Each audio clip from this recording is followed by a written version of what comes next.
ಆ ಕರ್ಮಯೋಗಿಗಳೆನಿಸಿದ ಪರಮ ಪೂಜ್ಯ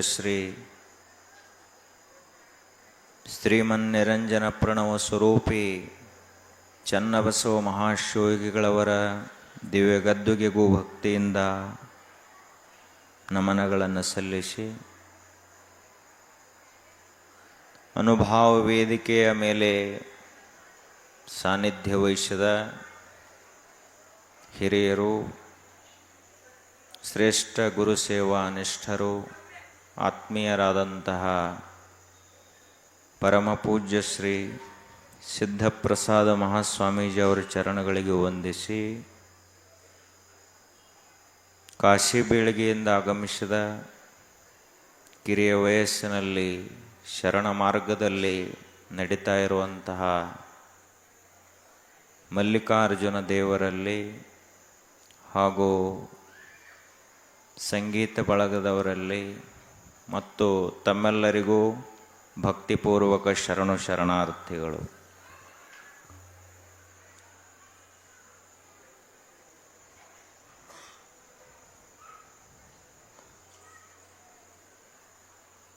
ವೈರಾಗ್ಯದ ನಿಧಿ,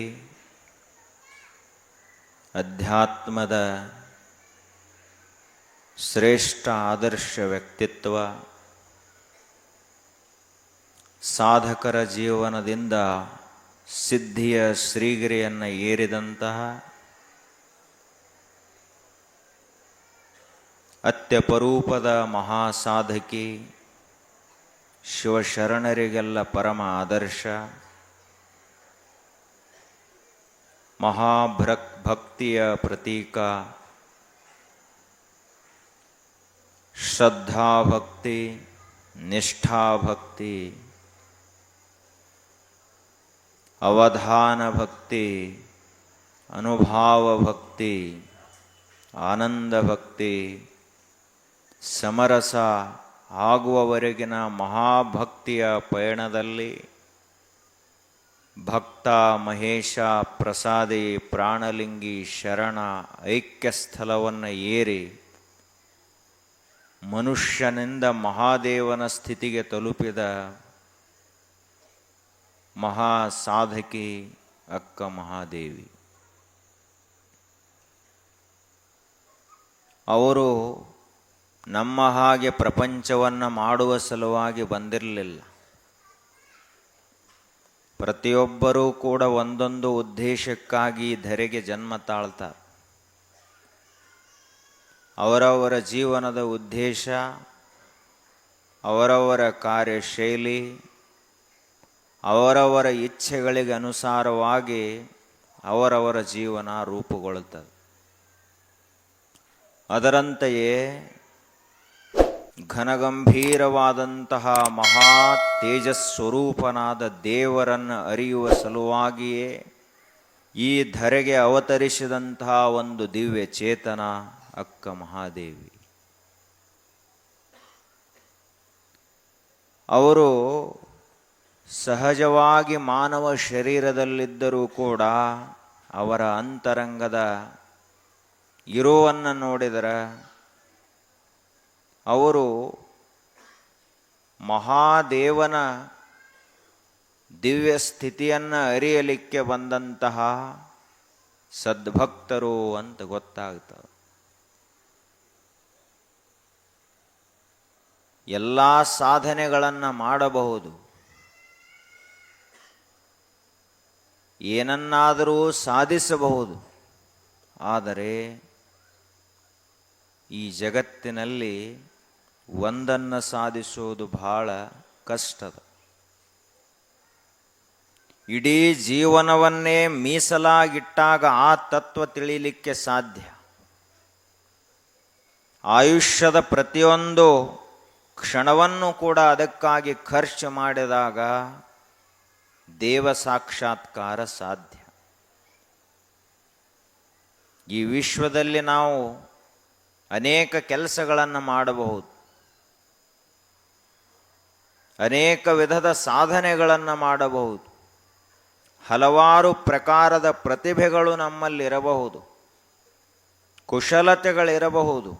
ಆದರೆ ಈ ವಿಶ್ವದಲ್ಲಿ ಅತ್ಯಪರೂಪವಾಗಿ ಸಿಗುವಂಥದ್ದು ಯಾವುದು ಅಂದರೆ ಆತ್ಮವಿದ್ಯಾ ಸಾಧಕರು. ಬಹಳ ಅಪರೂಪ. ಹೊಲ್ದಾಗ ಕೆಲಸ ಮಾಡೋರು ನಮಗೆ ಕೋಟಿಗಟ್ಟಲೆ ಜನ ಸಿಗ್ತಾರೆ. ವಿದ್ಯಾಕ್ಷೇತ್ರದಲ್ಲಿ ದುಡಿಯುವಂಥವರು ಕೋಟ್ಯಾಂತರ ಜನ ಸಿಗುತ್ತಾರೆ. ಇನ್ನೂ ಹಲವಾರು ಪ್ರಕಾರದ ಕ್ಷೇತ್ರಗಳಲ್ಲಿ ದುಡಿಯುವಂತಹ ಜನ ಅಸಂಖ್ಯ ಜನ ಸಿಗುತ್ತಾರೆ. ಆದರೆ ತಾನೇ ಯಾರು ಅನ್ನುವುದನ್ನು ತಿಳಿಯುವಂತಹ ಮಹಾಪ್ರಯತ್ನ ಮಾಡುವಂಥವರು ಸಿಗುವುದು ಬಹಳ ಅಪರೂಪ. ನಮಗೆ ಎಲ್ಲವೂ ಗೊತ್ತದ, ಆದರೆ ಮೂಲತಃ ನಾವು ಯಾರದೀವಂತ ನಮಗೆ ಗೊತ್ತಿಲ್ಲ. ಎಲ್ಲವನ್ನೂ ಅರಿದು ಫಲವೇನಯ್ಯ, ತನ್ನ ತಾನು ಅರಿಯಬೇಕಲ್ಲದೆ. ತನ್ನಲ್ಲಿ ಅರಿವು ಸ್ವಯವಾಗಿರಲು ಅನ್ಯರ ಕೇಳಲುಂಟೆ. ಚನ್ನಮಲ್ಲಿಕಾರ್ಜುನ ದೇವ, ನೀನು ಅರಿವಾಗಿ ಮುಂದುದೋರಿದ ಕಾರಣ ನಿಮ್ಮಿಂದ ನಿಮ್ಮನ್ನು ಅರಿದೆನಯ್ಯ ಪ್ರಭುವೇ ಅಂತ ಅಕ್ಕ ಮಹಾದೇವಿ ಹೇಳ್ತಾರೆ. ಇಷ್ಟೆಲ್ಲ ನಾವು ಜನ ಅದೀವಿ, ಹಲವಾರು ಪ್ರಕಾರದ ಸಾಧನೆಗಳನ್ನು ಮಾಡ್ತೀವಿ, ಬಹಳ ತಿಳ್ಕೊಂಡದೇವಿ, ಸಾಕಷ್ಟು ಜ್ಞಾನ ಅದ, ಬೇಕಾದಷ್ಟು ವಿದ್ಯೆ ಅದ, ಅಪಾರ ಬುದ್ಧಿಮತ್ತೆ ಅದ.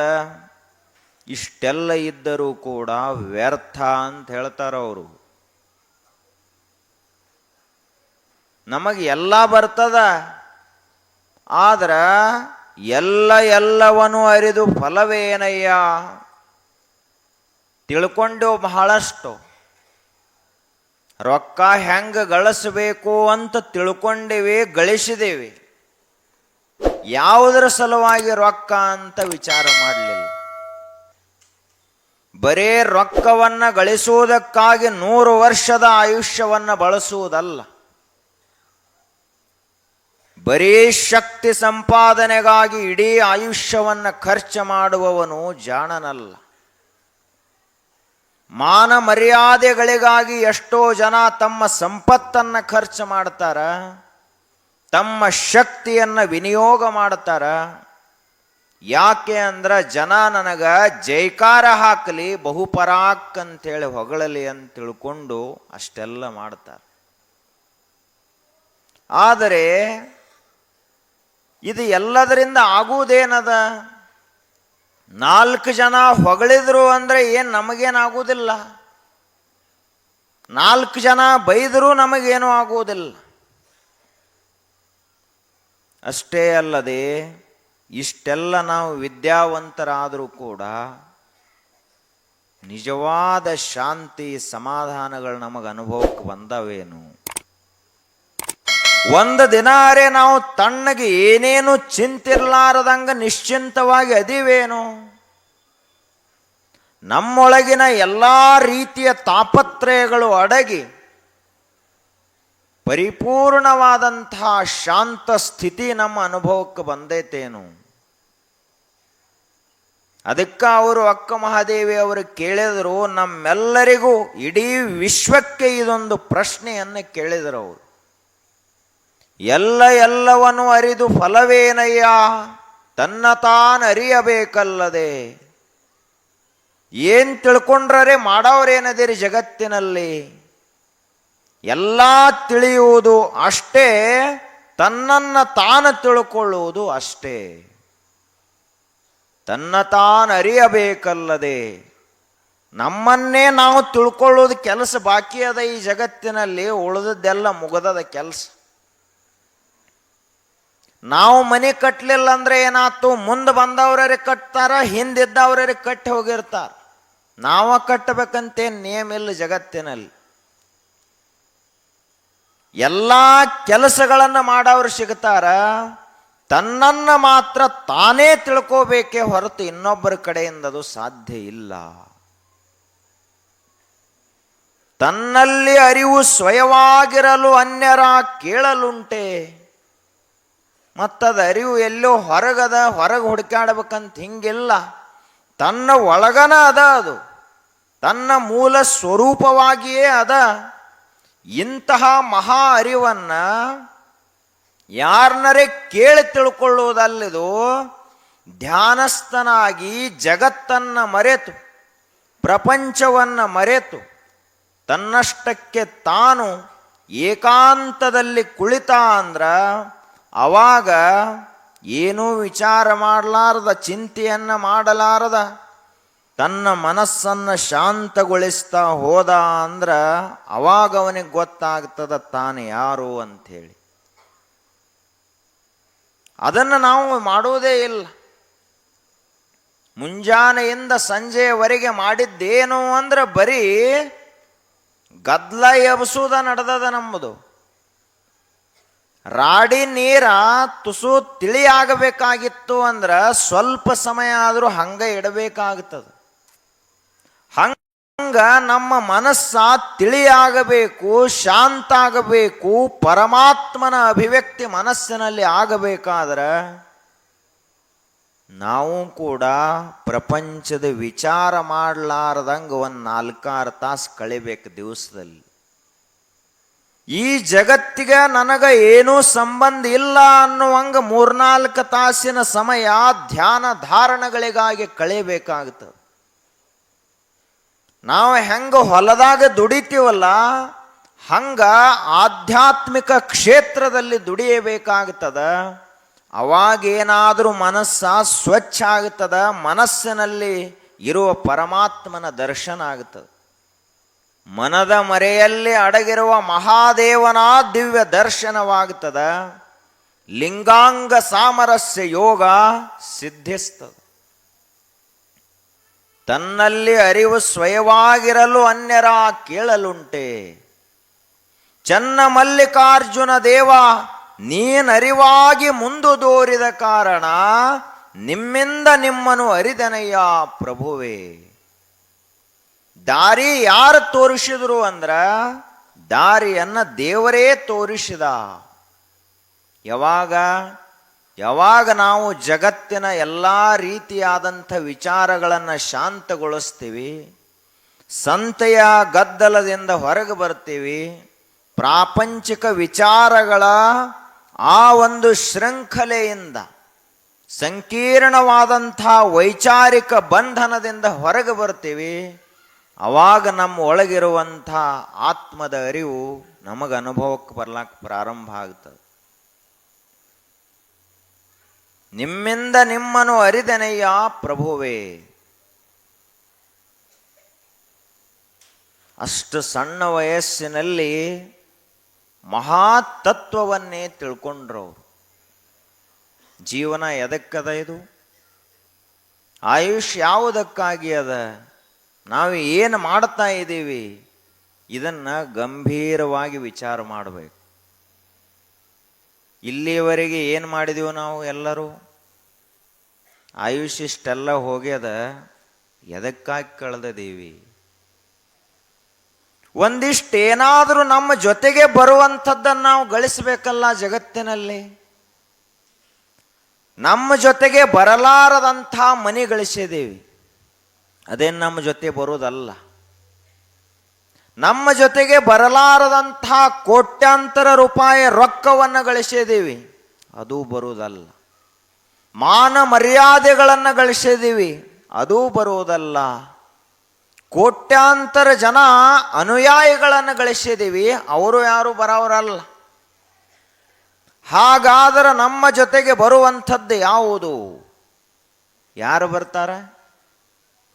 ಯಾರೂ ಬರುವುದಿಲ್ಲ, ಯಾವುದೂ ಬರುವುದಿಲ್ಲ.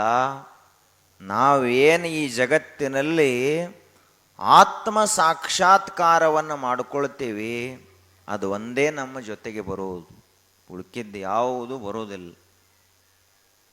ಮತ್ತಿಷ್ಟಾಗಿನೂ ಯಾವಾಗ ಯಾರು ಸತ್ತು ಹೋಗ್ತಾರಂತ ಯಾರಿಗೂ ಗೊತ್ತಿಲ್ಲ. ಇದೊಂದು ದೊಡ್ಡ ಆಶ್ಚರ್ಯ ಜಗತ್ತಿನಲ್ಲಿ. ಮುಂದಿನ ಕ್ಷಣ ಏನಾಗ್ತದಂತ ಗೊತ್ತೇ ಇಲ್ಲ. ಅಷ್ಟಿದ್ರೂ ನಾವು ನಿಶ್ಚಿಂತವಾಗಿ ಇನ್ನ 100 ವರ್ಷದ ಆರಾಮಿರಾವ್ರದೇವಿ ಅಂತ ತಿಳ್ಕೊಂಡಿರ್ತೀವಿ. ನಾಳೆ ಮುಂಜಾನೆ ಯಾರ್ಯಾರು ಸಾಯ್ತಾರೆ ಯಾರಿಗೆ ಗೊತ್ತದ? ಅಷ್ಟು ಅನಿಶ್ಚಿತ ಅದ. ಹೊರಗೆ ಹೋದಂಥ ಉಸಿರ ಒಳಗೆ ಬರ್ತೈತಿ ಅನ್ನುವ ಗ್ಯಾರಂಟಿ ಯಾವಾಗೂ ಇಲ್ಲ ಜಗತ್ತಿನಲ್ಲಿ. ಇವ ಕೇಳ್ತಾನ, ಒಂದು ಕಾಯಿಪಲ್ಯ ತಗೊಂಡಂದ್ರೆ ಇದು ಎಷ್ಟು ದಿವಸ ತಡಿತದ ಅಂತ ಕೇಳ್ತಾನೆ ಮಾರ್ಕೆಟ್ನ್ಯಾಗ. 2 ದಿವಸೋ 3 ದಿವಸೋ 5 ದಿವಸೋ ಅಂತ ಹೇಳಿ.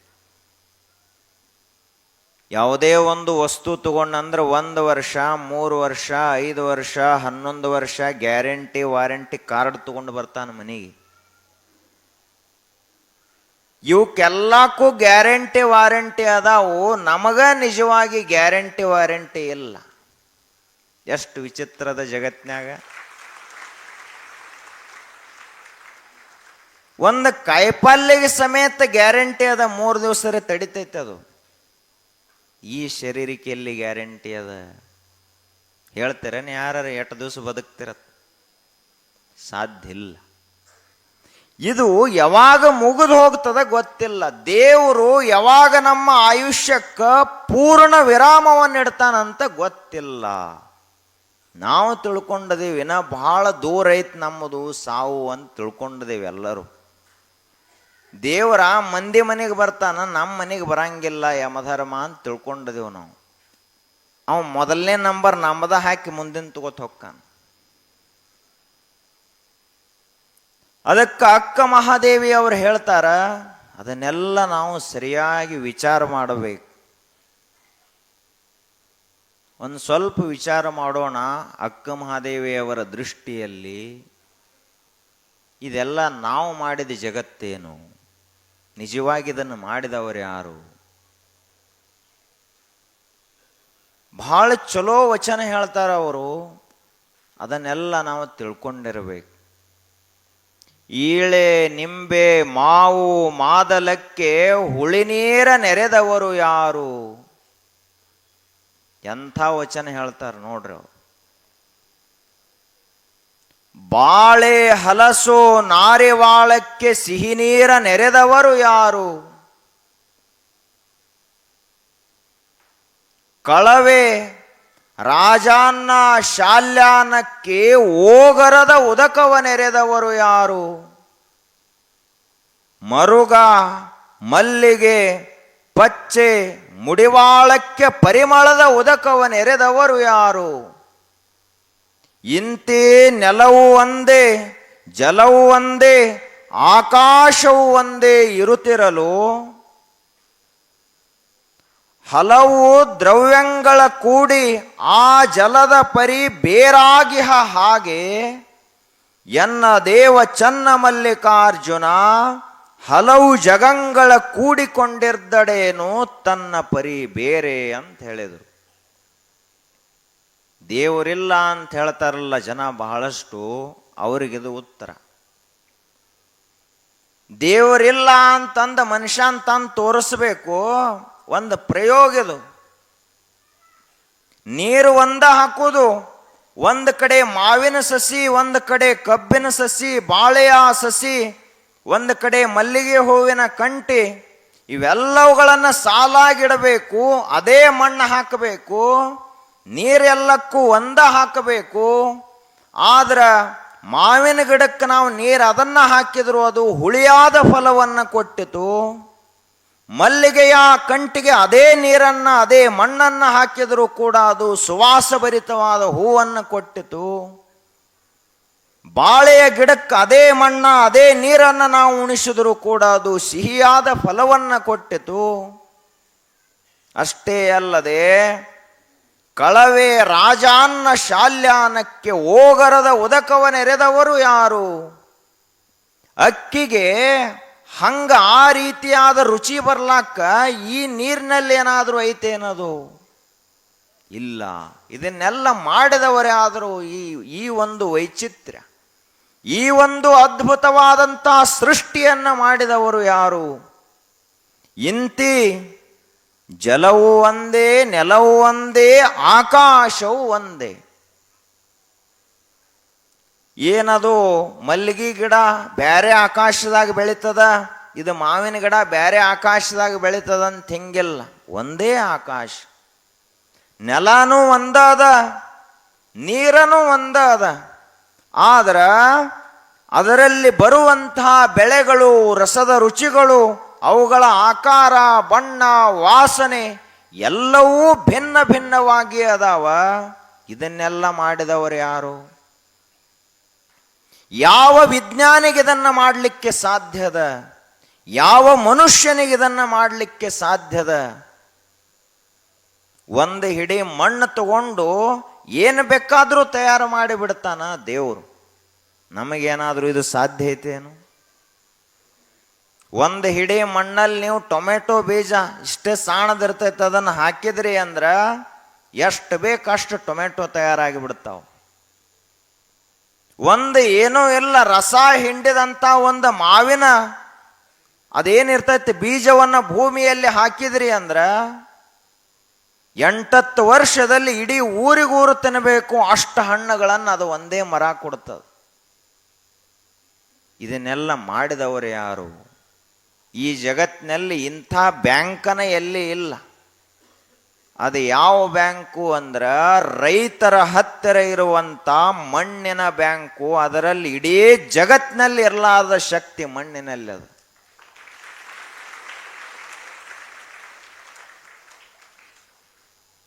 ಎನ್ನ ದೇವ ಚನ್ನ ಮಲ್ಲಿಕಾರ್ಜುನ ಹಲವು ಜಗಂಗಳ ಕೂಡಿಕೊಂಡಿರ್ದಡೇನು ಆತನ ಪರಿಬೇರೆ. ದೇವರಿದನ್ನೆಲ್ಲ ಸೃಷ್ಟಿ ಮಾಡಿದ, ಆದರೆ ಇದರ ಒಳಗ ಇದೇನು ಬದಲಾಗ್ತದಲ್ಲ ಇದರೊಳಗೆ ಅವ ಸಿಗಲಿಲ್ಲ ಅಂತ ಹೇಳಿದರು. ದೇವರಿಲ್ಲ ಅಂದ್ರೆ ಏನು? ಮತ್ತು ಹಾಗಾದ್ರೆ ಇದನ್ನೆಲ್ಲ ಮಾಡಿದರೆ ಯಾರು? ಭೂಮಿ ತುಂಬ ಎಲ್ಲ ಹುಲ್ಲಿನ ಬೀಜ ಹಾಕಿದವರು ಯಾರು? ಬೆಳೆಸುವಂಥವರು ಯಾರು? ಎಲ್ಲ ರೀತಿಯ ವನಸ್ಪತಿಗಳನ್ನು ಯಾರು ಬೆಳೆಸ್ತಾರ? ಸಮುದ್ರವನ್ನು ಯಾರು ತುಂಬಿದರು? ಹೊಳೆಗಳನ್ನು ಯಾರು ಹರಿಸಿದರು? ಇಷ್ಟೆಲ್ಲ ರೀತಿಯ ಗುಡ್ಡ ಬೆಟ್ಟಗಳು ಪರ್ವತಗಳನ್ನು ನಿರ್ಮಾಣ ಮಾಡಿದಂಥವರು ಯಾರು? ಜೀವ ಸಂಕುಲವನ್ನು ಸೃಷ್ಟಿ ಮಾಡಿದವರು ಯಾರು? ಇಂಥ ಬೃಹದಾಕಾರದ ಗ್ರಹ ನಕ್ಷತ್ರಗಳನ್ನು ತಯಾರು ಮಾಡಿದಂಥವರು ಯಾರು? ಒಂದು ಕ್ಷಣ ದೇವರಿಲ್ಲ ಅನ್ನೋ ಮನುಷ್ಯ ಕಣ್ಣು ತೆರೆದು ಈ ಜಗತ್ತನ್ನು ನೋಡಿದರೆ ಅದೇ ಕ್ಷಣಕ್ಕೆ ಮನುಷ್ಯನಿಗೆ ನಿಜವಾದ ದೇವರ ದರ್ಶನ ಆಗಿಬಿಡ್ತದ ಅಂತ ಹೇಳ್ತಾರೆ. ವಿಶ್ವರೂಪ ದರ್ಶನ ಸಾಮಾನ್ಯವಾದದ್ದಲ್ಲ. ಗುಡ್ಯಾನ ದೇವರ ಬರೇ ಮೂರ್ತಿ ಅಷ್ಟೇ ಇರ್ತಾವು, ಗರ್ಭಗುಡಿ ಒಳಗಿರ್ತಾವು. ಬಾಗಲ ಮುಚ್ಚಿದ್ರು ಅಂದ್ರೆ ಮುಗಿತ್, ಯಾರಿಗೂ ದರ್ಶನ ಆಗುವುದಿಲ್ಲ. ಆದ್ರೆ ನಿಜವಾದ ದೇವರ ದರ್ಶನಕ್ಕೆ ಯಾರೂ ಬಾಗಲ ಮುಚ್ಚವರೇ ಇಲ್ಲಿಲ್ಲ. ಜ್ಞಾನ ದೃಷ್ಟಿಯಿಂದ, ಅರಿವಿನ ಕಣ್ಣಿನಿಂದ, ಸ್ವಚ್ಛ ಮನಸ್ಸಿನಿಂದ ಮನುಷ್ಯ ಈ ವಿಶ್ವದತ್ತ ನೋಡಿದ ಅಂದ್ರ ನಿಜವಾದಂಥ ಪರಮಾತ್ಮನ ದರ್ಶನ ಆಗ್ತದ. ಇನ್ನ ದೇವರಿಲ್ಲ ಅಂದ್ರೆ ಹೆಂಗ? ಮಾಡಿದವ್ರು ಯಾರಿದನ್ನು? ಕಾರಣ ಇರಲಾರ್ದ ಏನಾದರೂ ಒಂದು ಕೆಲಸ ಆಗುತ್ತದೆ ಏನು ಜಗತ್ತಿನಲ್ಲಿ? ಹೌದಪ್ಪ, ಒಂದೇನೂ ಕಾರಣನ ಇಲ್ಲ. ಬೀಜ ಇರ್ಲಾರ್ದನ ಗಿಡ ಹೆಂಗೆ ತಯಾರಾಗ್ತದ? ಒಂದು ಮೂಲ ಕಾರಣ ಅಂತ ಬೇಕಲ್ಲ. ಅಗ್ನಿನ ಇಲ್ಲ, ಅಡಿಗೆ ಹೆಂಗೆ ತಯಾರಾಗ್ತದ? ಮೂಲ ಕಾರಣವಾಗಿ ಅಗ್ನಿ ಬೇಕು, ಅವಾಗ ಅಡಿಗೆ ತಯಾರಾಗ್ತದ. ಹಂಗ ಈ ಜಗತ್ತೇನು ಆಕಸ್ಮಿಕವಾಗಿ ಸೃಷ್ಟಿಯಾದಂಥದ್ದಲ್ಲಿದು, ವಿಜ್ಞಾನಿಯ ಪ್ರಯೋಗಾಲಯದಲ್ಲಿ ಹುಟ್ಟಿದಂಥದ್ದಲ್ಲಿದು. ಜಗತ್ತ ಪರಮಾತ್ಮನ ದಿವ್ಯ ಸಂಕಲ್ಪದಿಂದ ಹುಟ್ಟಿಕೊಂಡಂಥ ಅದ್ಭುತವಾದ ಜಗತ್ತು ದೇವನ ಜಗತ್ತು. ಹೀಗಾಗಿ ನಾವೆಲ್ಲರೂ ಆ ಮಹಾಶಕ್ತಿಯನ್ನು ನಂಬಬೇಕು, ಅದರ ಮೇಲೆ ಶ್ರದ್ಧೆಯನ್ನು ಇಡಬೇಕು. ಅದಕ್ಕೇನಂತಾರ ಭಕ್ತಿ ಅಂತ ಕರೀತಾರೆ. ನಾವೆಲ್ಲರೂ ಭಕ್ತಿವಂತರಾಗುವುದು ಅಂದರೆ ಏನು? ಬರೀ ವಿಭೂತಿ, ಲಿಂಗ, ರುದ್ರಾಕ್ಷಿ ಅಟ್ಟು ಹಾಕೊಂಡು ಮಾತ್ರಕ್ಕಾಗಲಿಲ್ಲ. ತಿಳ್ಕೋಬೇಕು, ಅವಾಗ ನಿಜವಾದ ಭಕ್ತಿ ಬರ್ತದೆ. ಹಾಗೆ ಅಕ್ಕ ಮಹಾದೇವಿಯವರು ಮನೆಯನ್ನು ಬಿಟ್ಟರು, ರಾಜ್ಯವನ್ನು ತೊರೆದರು. ಕಾಡಿನಲ್ಲಿ ಒಬ್ಬ 18-20 ವರ್ಷದ ಯುವತಿ ಹೆಣ್ಣು ಮಗಳು ಎಲ್ಲವನ್ನ ಬಿಟ್ಟು ದೇವರನ್ನೇ ನಂಬಿ ಮನೆ ಬಿಟ್ಟು ಹೋಗ್ತಾಳಂದ ಬಳಕ ಎಷ್ಟು ಧೈರ್ಯ ಇರಬಾರದು ಅಕ್ಕ ಮಹಾದೇವಿಯಲ್ಲಿ. ವಿಚಾರ ಮಾಡ್ರಿ, ಆಗಿನ ಕಾಲ ಬಹಳ ಕಾಡಿತ್ತು, ಜನಸಂಖ್ಯೆ ಇರಲಿಲ್ಲ, ಈಗಿನ ಗತ್ಲೆ ದೊಡ್ಡ ದೊಡ್ಡ ನ್ಯಾಷನಲ್ ಹೈವೇಗಳಿರಲಿಲ್ಲ, ಯಾವ ಗಾಡಿಗಳಿರಲಿಲ್ಲ, ಏನೇನು ಇರಲಾರದಂಥ ಕಾಲದಲ್ಲಿ ಒಬ್ಬ ಹೆಣ್ಣು ಮಗಳು ಮನೆಯನ್ನು ಬಿಟ್ಟು ಯಾವುದೇ ಆಸರಿರ್ಲಾರ್ದನ ಹಿಂಗೆ ಹೋಗ್ತಾಳಂದ ಬಳಕ ಎಷ್ಟು ಧೈರ್ಯ ಇರಬಾರದು, ಯಾವ ಶಕ್ತಿ ಇರಬಾರದು ಆಕೆಯ ಮನಸ್ಸಿನಲ್ಲಿ. ಆ ಬಳಿಕ ಅಕ್ಕ ಮಹಾದೇವಿ ನಡಿತಾ ನಡಿತಾ ಬರ್ತಾ ಇದ್ಲು. ಆಕೆಯದು ಒಂದೇ ಒಂದು ಪ್ರಶ್ನೆ, ಏನು ಊಟದ ಪ್ರಶ್ನೆ ಅಲ್ಲ, ನಿದ್ರೆಯ ಪ್ರಶ್ನೆ ಅಲ್ಲ, ಇರೋ ಪ್ರಶ್ನೆ ಅಲ್ಲ, ಯಾವ ಪ್ರಶ್ನೆಗಳು ಅಲ್ಲ. ಇಡೀ ಅಕ್ಕ ಮಹಾದೇವಿಯ ಜೀವನದುದ್ದಕ್ಕೂ ನೋಡಿದರೂ ಕೂಡ ಆಕೆ ಕೇಳಿದಂಥದ್ದು ಒಂದೇ ಪ್ರಶ್ನೆ, ಹುಡುಕಿದಂಥದ್ದು ಒಂದೇ ರೀತಿಯ ಹುಡುಕಾಟ, ಒಂದೇ ವಸ್ತುವಿನ ಕುರಿತಾದಂಥ ನಿರಂತರವಾದಂತಹ ಅನ್ವೇಷಣೆ. ಏನದು?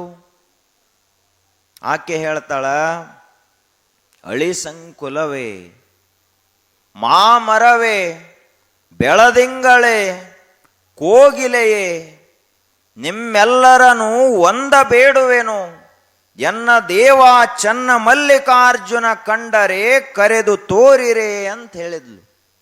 ಯಾರಿಗೆ? ಮನುಷ್ಯರಿಗಲ್ಲ, ಈ ಕಾಡಿನಲ್ಲಿರುವಂಥ ಪ್ರಾಣಿಗಳಿಗೆ, ಪಕ್ಷಿಗಳಿಗೆ, ಗಿಡ ಮರಗಳಿಗೆ, ಕೋಗಿಲೆ ಕಾಗೆಗಳಿಗೆ ಆಕೆ ಕೇಳ್ತಾಳ, ದೇವರು ಏನಾದರೂ ಚನ್ನಮಲ್ಲಿಕಾರ್ಜುನ ಏನಾದರೂ ನಿಮಗೆ ಕಂಡ್ರ ಇಲ್ಲೇ ದೇವರದಾನಂತ ನನಗೆ ಕರೆದು ತೋರಿಸ್ರಿ ಅಂತ ಗಿಡ ಮರಗಳಿಗೆ ಬೇಡಿದಳು ಅಕ್ಕ ಮಹಾದೇವಿ. ಎಂಥ ದೃಷ್ಟಿಕೋನದ! ನಾವು ಗುಡಿಗೆ ಹೊಕ್ಕಿವಿ, ಆದ್ರೆ ಬರೇ ಪ್ರಪಂಚದ ಸುದ್ದಿ ಮಾತಾಡ್ಕೋತ ಗುಡಿಗೆ ಹೊಕ್ಕಿವಿ. ಒಬ್ಬರೇ ಏಕಾಂತ ಮನಸ್ಸಿನಿಂದ ಯಾರ ಜೊತೆಗೂ ಮಾತಾಡಲಾರದನ ಮನಸ್ಸಿನಲ್ಲಿ ದೇವರ ಸ್ಮರಣ ಮಾಡ್ತಾ, ಬುದ್ಧಿಯಲ್ಲಿ ದೇವರ ಕುರಿತು ವಿಚಾರ ಮಾಡ್ತಾ, ಅಷ್ಟೇ ಅಲ್ಲದೆ ಶರೀರದ ಲಕ್ಷ್ಯ ಆ ಕಡೆ ಈ ಕಡೆ ಹೋಗಲಾರದಂಗ ಬರೀ ದೇವರನ್ನೇ ನಾವು ಮನಸ್ಸಿನಲ್ಲಿ ಇಟ್ಕೊಂಡು ಎಲ್ಲಿ ಹೋಗ್ತೀವಿ? ನಾವು ಇರ್ಲಾರದ ಸುದ್ದಿ ಎಲ್ಲ ಮಾತಾಡ್ಕೋತ ಇವ್ರ ಗುಡಿಗೆ ಹೋಗ್ತಾರ. ನಾವು ದೇವರ ತನ ಈ ಕಡೆ ಯಾಕೆ ಬಂದೆವು ಮರೆಯ ನಮ್ಮ ಕಡೆ ಅಂತ ನಾವು ಸಂತೆಗೆ ಹೊಂಟದಿವ ತಿಳ್ಕೊಂಡಿರ್ತಾರೆ ಅವರು. ಒಟ್ಟು ಗುಡಿಗೆ ಹೊಂಟದಿವಂದು ಎಲ್ಲಿ ಹೋದ್ರೂ ಒಟ್ಟು ಪ್ರಪಂಚದ ಸುದ್ದಿನ ಮಾತಾಡೋದು. ಎದ್ದಾಗೂ ಅದ ಮಾತಾಡೋದು, ಹುಟ್ಟಿದಾಗೂ ಅದ ಮಾತಾಡೋದು, ಮದುವೆಯಾಗೂ ಅದ ಮಾತಾಡೋದು. ಯಾರ ಸತ್ರು ಕೂಡ ಇವ್ರದ್ದು ಪ್ರಪಂಚದ ಸುದ್ದಿನೇ. ಅವನು ಹೋಗಿರ್ತಾನ, ಅಲ್ಲಿ ಇವರು ಪ್ರಪಂಚ ಸುದ್ದಿ ಮಾತಾಡ್ತಿರ್ತಾರೆ. ದೇವರ ಗುಡಿಗೆ ಹೋಗುವಾಗ, ಮಠಕ್ಕೆ ಬರುವಾಗಲಾದರೂ ಮನುಷ್ಯ ಸ್ವಲ್ಪ ತಲೆಯಿಂದ ಏನು ತಲೆಯಲ್ಲಿ ತುಂಬಿಕೊಂಡಿರ್ತಾನಲ್ಲ ಪ್ರಾಪಂಚಿಕ ವಿಚಾರ, ತುಸು ಇಳಿಸಿ ಕಡೆ ಬರಬೇಕು. ಎಷ್ಟು ವರ್ಷಗಟ್ಲೆ ತಲೆಯಾಗ ಹೊತ್ತುಕೊಳ್ಳೋದು ಅದನ್ನು ಪ್ರಪಂಚದ ವಿಚಾರಗಳನ್ನ. ಒಂದೆರಡು ಎತ್ತುಗಳಿರ್ತಾವಂದ್ರ 4 ತಾಸು ಹೂಡಿದ್ರು ಅಂದ್ರ 1-2 ತಾಸರೆ ನೊಗ ಕೆಳಗಿಳಿಸಿ ಇಡ್ತಾರ, ಅವು ತುಸು ತಯಾರಾಗಲಿ ಅಂತ ತಿಳ್ಕೊಂಡು. ಇದು ಒಮ್ಮೇನು ಹುಟ್ಟಿದಾಗ ಒಮ್ಮೇನು ಪ್ರಾಪಂಚಿಕ ನೊಗ ಹೊತ್ತಾನ ಮನುಷ್ಯ, ಸಂಸಾರದ ನಗ ಹೊತ್ತಾನ, ಇಳಿಸವಲ್ಲ. ಗುಡಿಗೆ ಹೋದ್ರೆ ಇಳಿಸುವಲ್ಲ, ಮಠಕ್ಕೂ ಹೋದ್ರೆ ಇಳಿಸುವಲ್ಲ, ಗುರುಗಳ ಹತ್ತಿರ ಹೋದ್ರೆ ಇಳಿಸುವಲ್ಲ, ಎಲ್ಲಿ ಹೋದ್ರೂ ಇಳಿಸವಲ್ಲ. ಹಿಂಗಾಗಿ ಜಗ್ಗಿ ಜಗ್ಗಿ ಜಗ್ಗಿ ಹೆಗಲ ಸೌದು ಹೋತು ಹೊರತಾಗಿ ಈ ಮನುಷ್ಯ ಏನು ಉದ್ಧಾರ ಆಗಲಿಲ್ಲ. ಬೇಕಾದಷ್ಟು ಮಾಡ್ರಿ ನೀವು, ಇದೇನು ಮುಗಿಯೋ ಪ್ರಪಂಚದ ಏನಿದು? ತಿಳ್ಕೊಂಡವಾಗ ಅಷ್ಟೇ ಈ ಪ್ರಪಂಚ ಮುಗಿತೈತಿ ಹೊರತು ತಿಳಿಲಾರ್ದ ಮನುಷ್ಯಾಗ ಮುಗಿಯಂಗನ ಎಲ್ಲಿದು? ನೀವು ಮಕ್ಕಳದ ಮಾಡಿ ಮುಗಿಸೋದ್ರೊಳಗೆ ಮುಂದೆ ಮೊಮ್ಮಕ್ಕಳು ದೊಡ್ಡವಾಗಿರ್ತಾವ. ಅವ್ರದ್ದು ಮಾಡಿ ಮುಗಿಸೋದ್ರೊಳಗಾಗಿ ಮತ್ತೆ ಬೀಗರ ಕಡೆದು ನಿಮ್ಮ ಕಡೆನ ಬರ್ತೈತಿ. ಮುಗಿಯೂ ಪ್ರಪಂಚ ಅಲ್ಲೆದು. ಯಾವ ಧೀರನಿಗೂ ಯಾವ ಶಕ್ತಿವಂತನಿಗೂ ಬುದ್ಧಿವಂತನಿಗೂ ಮಾಡಿ ಮುಗಿಸೇನಿ ಅಷ್ಟು ಹೇಳುವಷ್ಟು ಧೈರ್ಯ ಈ ಜಗತ್ತಿನಲ್ಲಿ ಇಲ್ಲ. ನಾವ ಇದನ್ನು ಬಿಡಬೇಕು ಹೊರತು ಇದೇನು ನಮ್ಮನ್ನು ಬಿಡೋದು ಅಲ್ಲೆದು. ಏಡಿ ಹಿಡತಂತ ಕರೀತಾರ ಪ್ರಪಂಚಕ್ಕೆ. ಒಮ್ಮೆ ಹಿಡಿತಂದ್ರೆ ಬಿಡುವುದೇ ಇಲ್ಲ ಅದು ಏಡಿ. ಹಂಗಿದ ಪ್ರಪಂಚದ ನಾವ ಬಿಡಬೇಕದನ್ನು, ಇದೇನು ನಮ್ಮನ್ನು ಬಿಡುವುದಿಲ್ಲ. ಆ ರೀತಿಯಾಗಿ ಅಕ್ಕ ಮಹಾದೇವಿಯವರು ಎಲ್ಲವನ್ನು ಬಿಟ್ಟು ಪರಿತ್ಯಕ್ತಳಾಗಿ ಚನ್ನಮಲ್ಲಿಕಾರ್ಜುನನೇ ಏಕೈಕ ದೈವ, ಆತನೇ ಏಕೈಕ ಶರಣ್ಯ ಅಂತ ತಿಳಿದುಕೊಂಡು ಹೊಂಟ್ಲು. ಆಕೆಯ ಮನಸ್ಸಿನಲ್ಲಿ ಎಂತಹ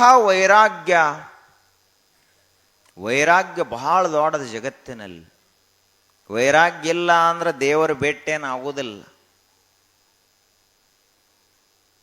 ಇಬ್ಬರು, ಒಬ್ಬ ಅಳಿಯ ಒಬ್ಬ ಮಾವ ಇಬ್ಬರಿದ್ರು. ಅವ ಅಳಿಯ ದಿನ ಅವ ಮನ್ಯಾಗ ಕೆಲಸ ಹೆಚ್ಚಾದ ಕೂಡಲೇ ಅವ ಅವ ಮಾವಗ, ಮಾಮ ಕೆಲಸ ಹೆಚ್ಚಾಗಲ್ಲ ಹತ್ತದ, ಹಿಂಗ ಒಂದು ವೇಳೆ ಕೆಲಸ ಹಚ್ಚಿರಂದ್ರೆ ನಾ ಮಠಕ್ಕೆ ಹೊಕ್ಕ ನೋಡು ತತ್ತಿದ್ದ ಹುಡುಗ. ಇದು ಹಿಂಗ ವರ್ಷಗಟ್ಲೆ ನಡೀತದು. ಅವಾಗ ಹೋಗಿಗೇನು ಬಿಡಪ್ಪ ಅಂತ ಹೇಳಿ ಅವರು ಭಾಳ ಕೆಲಸ ಹಚ್ತಿರ್ಲಿಲ್ಲ. ಒಂದು ದಿನ ಇವು ಹೊಕ್ಕನಂದವೆಂದರೆ ಹೊಕ್ಕ ನನ್ನ ತಮ್ಮ ಮಾವಗ. ಅವ ಮಾವ ಏನು ಮಾಡಿದ, ಬಹಳ ಬಲ್ಲವಿದ್ದ, ತಿಳಿದವಿದ್ದ. ಒಂದು ದಿನ ಹೆಗಲ ಮೇಲಿನ ಬಾರ್ಕೋಲ್ ತೆಗೆದು ಮನ್ಯಾಗಿಟ್ಟ. ದನಗಳಿಗೆಲ್ಲ ಮೇವ ನೀರ ಮಾಡಿ ಮನೆ ಕಡೆ ಹೊಳ್ಳಿ ತಿರುಗಿ ಸೈತ್ ನೋಡ್ಲಾರ್ದಂಗೆ ಹೊರಟು ಹೋಗೇ ಬಿಟ್ಟ. ಹಾದವ ಹೊಳ್ಳಿ ಮನೆ ಕಡೆ ನೋಡ್ಲೂ ಇಲ್ಲ, ಮನೆಗೆ ಬರಲೂ ಇಲ್ಲ. ನಿಜವಾದ ಸನ್ಯಾಸಿಯಾಗಿ ಬಿಟ್ಟ ಅವ. ಇವ್ ಹೊಕ್ಕನಂದವಿನ ಮನ್ಯಾಗ ಅದ. ನೀವು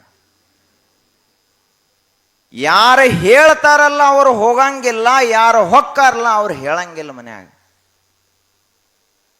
ಇವ್ ಹೆಂಗಂದ್ರ ಒಬ್ಬ ಯಾವನೋ ಬಾವಿ ಬಿದ್ದು ಸಾಯ್ಲಕ್ಕೆ ಹೋಗಿದ್ದತ್. ಕಟ್ಟಿ ಇಳಿದು ನೀರು ತಣ್ಣಗದಾವ ಬೆಚ್ಚಗದಾವತ್ ನೋಡಿದತ್ತವ. ಹಂಗಿದು ಯಾರು ಹೊಕ್ಕನತ್ತಾರಲ್ಲ ಅವ್ರು ಎಂದೂ ಹೋಗಂಗಿಲ್ಲ. ನೀವು ಬೇಕಾದಟ್ಟು ಕೆಲಸ ಹಚ್ಚಿರಿ, ಧೈರ್ಯ ಇರ್ಲಾರ್ದ ಕೇಳ್ತಿರ್ತಾರ ಅವ್ರು ಹೊಕ್ಕನಂತ ಹೇಳಿ. ಹಂಗ ಅಕ್ಕ ಮಹಾದೇವಿ ಹೇಳಲೂ ಇಲ್ಲ, ಏನೂ ಇಲ್ಲ. ಒಮ್ಮೆ ಏನು ಮನೆಯನ್ನ ಬಿಟ್ಟು ಎದ್ಲಲ್ಲ, ಆದಿಶಕ್ತಿಯ ಪರಾಶಕ್ತಿಯ ಒಂದು ವಿಶ್ವ ವಿರಾಟ್ ರೂಪ ದರ್ಶನ ಆಯ್ತು. ವೈರಾಗ್ಯ ಅಂದ್ರೆ ಸಾಮಾನ್ಯ ಅಲ್ಲದು, ಮಹಾಶಕ್ತಿ ಅದು. ಅದಕ್ಕೆ ಕರ್ಕೊಂಡು ಹೋಗೇ ಬಿಡ್ತದ.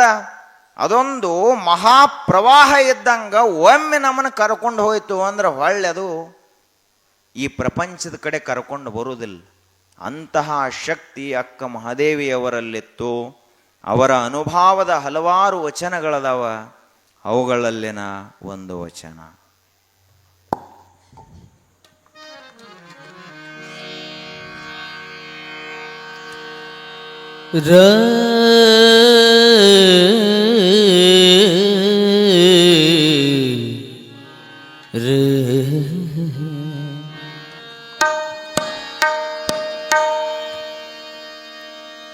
ಬೆಟ್ಟದ ಮೇಲೊಂದು ಮನೆಯ ಮಾಡಿ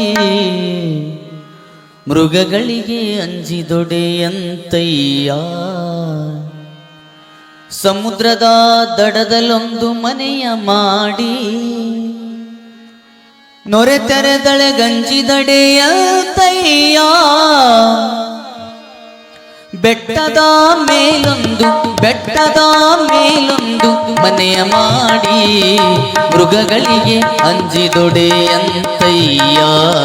ಮೃಗಗಳಿಗೆ ಅಂಜಿದೊಡೆಯಂತಯ್ಯ. ಬೆಟ್ಟದ ಮೇಲೊಂದು ಮನೆಯ ಮಾಡಿ ಮೃಗಗಳಿಗೆ ಅಂಜಿದೊಡೆಯಂತಯ್ಯ. ಮೃಗಗಳಿಗೆ ಅಂಜಿದೊಡೆಯಂತಯ್ಯ.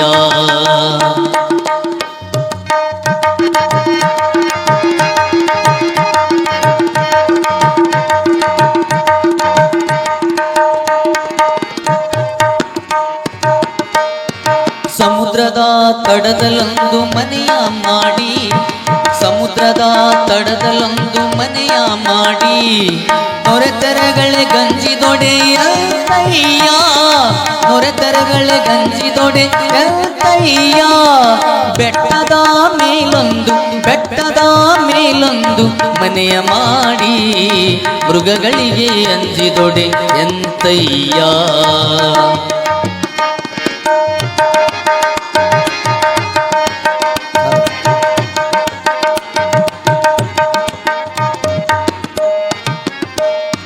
ಸಂತೆಯೊಳಗೊಂದು ಮನೆಯ ಮಾಡಿ, ಆ ಸಂತೆಯೊಳಗೊಂದು ಮನೆಯ ಮಾಡಿ, ಶಬ್ದಕ್ಕೆ ನಾಚಿದೊಡೆಯಂತಯ್ಯ, ಶಬ್ದಕ್ಕೆ ನಾಚಿದೊಡೆಯಂತಯ್ಯ.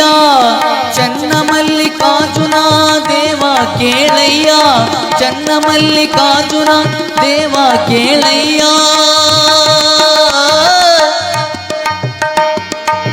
ಈ ಲೋಕದೊಳಗೆ, ಈ ಲೋಕದೊಳಗೆ ಹುಟ್ಟಿದ ಬಳಿಕ ಸ್ತುತಿ ನಿಂದೆಗಳು ಬಂದರೆ ಮನದಲ್ಲಿ ಕೋಪವ ತಾಳದೆ ಸಮಾಧಾನಿಯಾಗಿರಬೇಕು. ಬೆಟ್ಟದ ಬೆಟ್ಟದ ಮೇಲೊಂದು ಮನೆಯ ಮಾಡಿ, ಬೆಟ್ಟದ ಮೇಲೊಂದು ಮನೆಯ ಮಾಡಿ, ಮೃಗಗಳಿಗೆ ಅಂಜಿದೊಡೆ ಎಂತಯ್ಯ. ಸಮುದ್ರದ ತಡದಲ್ಲೊಂದು ಮನೆಯ ಮಾಡಿ, ಸಮುದ್ರದ ತಡೆಯಲೊಂದು ಮನೆಯ ಮಾಡಿ, ನೊರೆತರಗಳೇ ಗಂಜಿದೊಡೆ ಎಂತಯ್ಯ, ನೊರೆತರಗಳೇ ಗಂಜಿದೊಡೆ ಎಂತಯ್ಯ.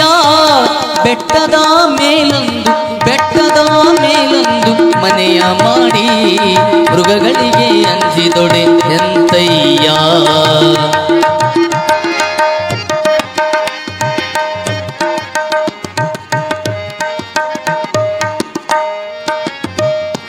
ಸಂತೆಯ ಒಳಗೊಂದು ಮನೆಯ ಮಾಡಿ, ಸಂತೆಯ ಒಳಗೊಂದು ಮನೆಯ ಮಾಡಿ, ಶಬ್ದಕ್ಕೆ ನಾಚಿದೊಡೆ ಎಂತಯ್ಯ, ಶಬ್ದಕ್ಕೆ ನಾಚಿದೊಡೆ ಎಂತಯ್ಯ. ಚನ್ನಮಲ್ಲಿಕಾರ್ಜುನ ದೇವ ಕೇಳಯ್ಯ, ಚನ್ನಮಲ್ಲಿಕಾರ್ಜುನ ದೇವ ಕೇಳಯ್ಯ. ಈ ಲೋಕದೊಳಗೆ, ಈ ಲೋಕದೊಳಗೆ ಹುಟ್ಟಿದ ಬಳಿಕ ಸ್ತುತಿ ನಿಂದೆಗಳು ಬಂದರೆ ಮನದಲ್ಲಿ ಕೋಪವ ತಾಳದೆ ಸಮಾಧಾನಿಯಾಗಿರಬೇಕು. ಬೆಟ್ಟದ ಬೆಟ್ಟದ ಮೇಲೊಂದು ಮನೆಯ ಮಾಡಿ, ಮೃಗಗಳಿಗೆ ಅಂಜಿದೊಡೆ ಎಂತಯ್ಯ. ಬೆಟ್ಟದ ಮೇಲೊಂದು ಮನೆಯ ಮಾಡಿ, ಮೃಗಗಳಿಗೆ ಅಂಜಿದೊಡೆ ಎಂತಯ್ಯ. ಸಮುದ್ರದ ತಡದಲ್ಲೊಂದು ಮನೆಯ ಮಾಡಿ, ಸಮುದ್ರದ ತಡದಲ್ಲೊಂದು ಮನೆಯ ಮಾಡಿ, ನೊರೆತರೆಗಳೇ ಗಂಜಿದೊಡೆ ಎಂತಯ್ಯ, ನೊರೆತರೆಗಳೇ ಗಂಜಿದೊಡೆ ಎಂತಯ್ಯ. ಬೆಟ್ಟದ ಮೇಲೊಂದು, ಬೆಟ್ಟದ ಮೇಲೊಂದು ಮನೆಯ ಮಾಡಿ, ಮೃಗಗಳಿಗೆ ಅಂಜಿದೊಡೆ ಎಂತಯ್ಯ, ಮೃಗಗಳಿಗೆ ಅಂಜಿದೊಡೆ, ಮೃಗಗಳಿಗೆ ಅಂಜಿದೊಡೆ, ಮೃಗಗಳಿಗೆ ಅಂಜಿದೊಡೆ ಎಂತಯ್ಯ.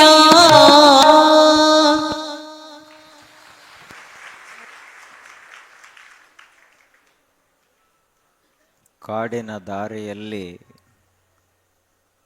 ಒಬ್ಬಂಟಿಗಳಾಗಿ ನಡಿತಾ ನಡಿತಾ ಹೋದಂತಹ ಅಕ್ಕ ಮಹಾದೇವಿ ಕೀರ್ತಿ ಜಗದಗಲ ಬೆಳೀತದ ಅಂತ ಅಲ್ಲಮ್ಮ ಪ್ರಭುದೇವರು ಪರೀಕ್ಷೆ ಮಾಡಿದರು. ಕೇಳಿದ್ರೆ ಅವರು ಒಂದು ಪ್ರಶ್ನೆಯನ್ನ, ಏನವ್ವಾ ಈ ಒಂದು ಯೋಗ್ಯ ಮದುವೆಯ ವಯಸ್ಸು ನಿನಗದ, ಇಂಥ ವಯಸ್ಸಿನೊಳಗ ಯಾರೂ ಇರ್ಲಾರ್ದನ, ನಿನ್ನ ಕೊರಳಲ್ಲಿ ಮಂಗಲ ಸೂತ್ರ ಇರ್ಲಾರ್ದನ ಈ ಸಭೆಯಲ್ಲಿ ಹಂಗ ಪ್ರವೇಶ ಮಾಡಿದೆ ನೀನು?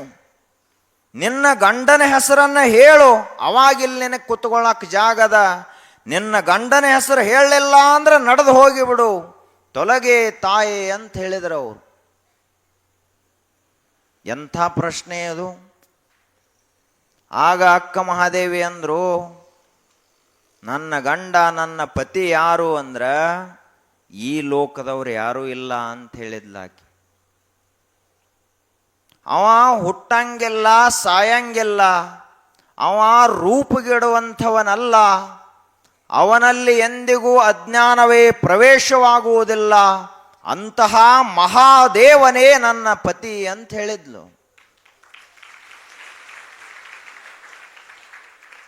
ಆಗ ಪ್ರಭುದೇವರಂದ್ರು, ಹಿಂಗ ಬಾಯಿ ಮಾತಿನಲ್ಲಿ ಹೇಳಿದ್ರೆ ನಡೆಯುವುದಿಲ್ಲ, ನಿಜವಾಗಿ ನಿನ್ನ ಪತಿಯ ಕುರುಹನ್ನ ಹೇಳು, ಅವ ಹೆಂಗಿರ್ತಾನೆ ಹೇಳು ಅಂತ ಕೇಳಿದರು. ಆಗ ಅಕ್ಕ ಮಹಾದೇವಿ ಹಲವಾರು ರೀತಿಯಾಗಿ ಪರಮಾತ್ಮನ ಕುರಿತಾಗಿ, ದೇವರ ಕುರಿತಾಗಿ, ಚನ್ನ ಮಲ್ಲಿಕಾರ್ಜುನನನ್ನ ವರ್ಣನ ಮಾಡಿದ್ಲು. ಆಗ ಪ್ರಭುದೇವರು ಆಕೆಯ ಉತ್ತರಕ್ಕ ಮನಸೋತು ಅಂದ್ರು. ಅಲ್ಲಮ ಪ್ರಭುದೇವರಂತ ಹಿರಿಯರಂದ್ರು, ಅಕ್ಕ ಮಹಾದೇವಿಯ ಶ್ರೀಪಾದಕ್ಕೆ ನಮೋ ನಮೋ ಎಂಬೆನಯ್ಯ ಗುಹೇಶ್ವರ ಅಂತಂದ್ರು. ಸಣ್ಣವಳು, ವಯಸ್ಸಿನಲ್ಲಿ ಸಣ್ಣವಳು, ತಿಳುವಳಿಕೆಯಲ್ಲಿ ಬಹಳ ದೊಡ್ಡವಳು. ಎಷ್ಟು ದೊಡ್ಡವಳು ಅಂದ್ರ ಅಕ್ಕ ಮಹಾದೇವಿಯಷ್ಟು ಹಿರಿಯರೇ ಯಾರೂ ಇಲ್ಲ ಅಂತಂದ್ರು ಪ್ರಭುದೇವರು. ಎಷ್ಟು ತಿಳುವಳಿಕೆಯಾದ ಅಕ್ಕ ಮಹಾದೇವಿಯಲ್ಲಿ. ಆ ಬಳಿಕ ಎಲ್ಲ ಶರಣರು ಮುಕ್ತ ಕಂಠದಿಂದ ಅಕ್ಕ ಮಹಾದೇವಿಯನ್ನ ಸ್ತೋತ್ರ ಮಾಡಿದರು, ಕೊಂಡಾಡಿದರು. ಅಕ್ಕ ಮಹಾದೇವಿಯ ವೈರಾಗ್ಯ ಅಸಾಮಾನ್ಯ.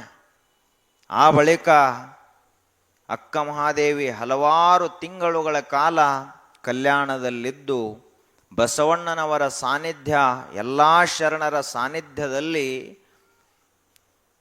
ಆಕೆ ಪಕ್ವಾಗ್ತಾ ಹೋದ್ಲು.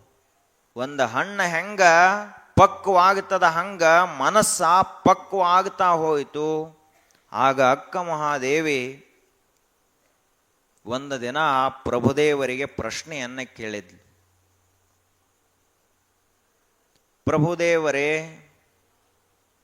ಮಹಾತ್ಮರೇ, ನಂದು ಒಂದು ಪ್ರಶ್ನೆ ಅದ, ಏನವ್ವ ಕೇಳು ಅಂತಂದ್ರು. ಈ ಲಿಂಗವನ್ನು ನಾ ಪೂಜಾ ಮಾಡ್ತೀನಿ, ಲಿಂಗ ಒಂದು ಬ್ಯಾರೇನೆ ಆತು, ನಾ ಪೂಜಾ ಮಾಡುವಂಥಕ್ಕೆ ಒಬ್ಬಕ್ಕೆ ಬ್ಯಾರೇನೆ ಉಳಿದ್ನಿ. ಇದು ಇನ್ನ ಎಷ್ಟು ದಿವಸದವರೆಗೆ ನಾನು ಮತ್ತು ದೇವರ ಬ್ಯಾರೆ ಬ್ಯಾರೆ ಅಂತಿರೋದು? ಇದನ್ನ ಮೀರಿ ಹೋಗ್ಲಾಕ್ ಬರುವುದಿಲ್ಲೇನು? ನಾನು ನೀನು ಅನ್ನುವಂಥ ಈ ಉಭಯ ಭಾವವನ್ನು ಅತಿಗಳೆದು ಇದನ್ನ ಮೀರಿ ಹೋಗ್ಲಾಕ ಬರ್ತದನೋ ಏನು ಇಲ್ಲೋ ಅಂತ ಕೇಳಿದ್ಲು. ಕೇಳಿದಾಗ ಪ್ರಭುದೇವರು ಹೇಳಿದರು, ಬರ್ತದ, ಆದರೆ ಇಲ್ಲಿದ್ದದು ಸಾಧ್ಯ ಇಲ್ಲ. ನೀನು ಶ್ರೀಶೈಲದಲ್ಲಿರುವಂಥ ಕದಳಿಯ ವನಕ್ಕೆ ಹೋಗು, ಅಲ್ಲಿ ಹೋದ ಬಳಿಕ ನೀನು ಏಕಾಂತದ ಸಾಧನೆಯನ್ನು ಮಾಡು. ಅವಾಗ ನಿನ್ನ ಮನಸ್ಸಿನಲ್ಲಿರುವಂಥ ನಾನು ನೀನು ಅನ್ನುವ ಭೇದ ಭಾವನೆ ಎಲ್ಲ ಅಳೆದು ಹೋಗುತ್ತದ. ಈ ಜಗತ್ತಿನ ಕಲ್ಪನೆ ಮರೆಯಾಗಿ ಹೋಗ್ತದ. ಕೊನೆಗೆ ಉಳಿಯುವಂಥವನೇ ಚನ್ನ ಮಲ್ಲಿಕಾರ್ಜುನ ಒಬ್ಬನೇ ಉಳಿತಾನ, ಉಳಿದದ್ದೆಲ್ಲ ಬಯಲಾಗಿ ಹೋಗ್ತದ.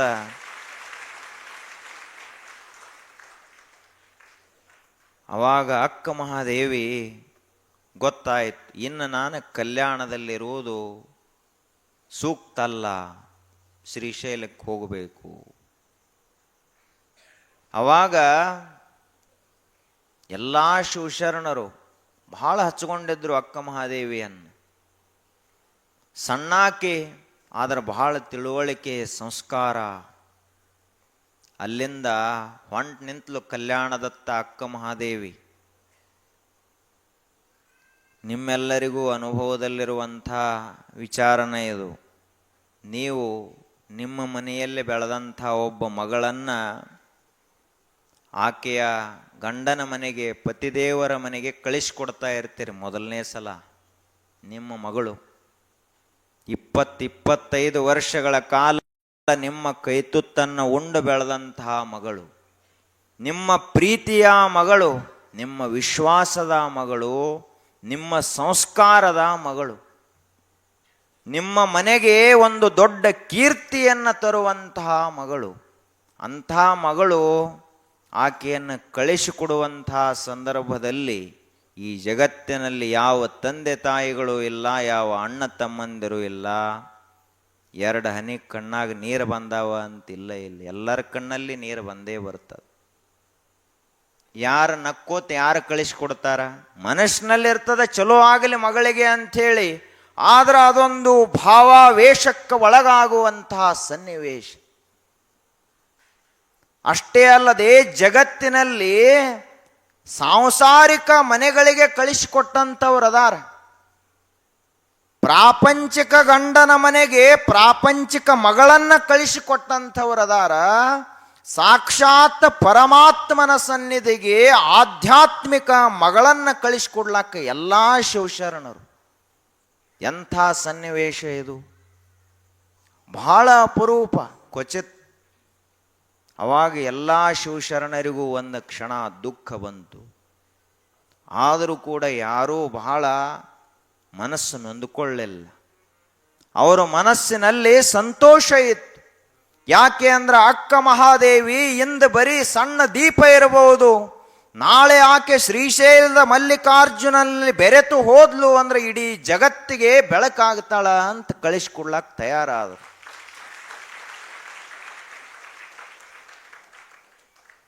ಅಕ್ಕ ನಾಗಮ್ಮ, ಗಂಗಾಂಬಿಕೆ, ನೀಲಾಂಬಿಕೆ, ಸತ್ಯಕ್ಕ ಎಲ್ಲ ಶಿವಶರಣೆಯರು.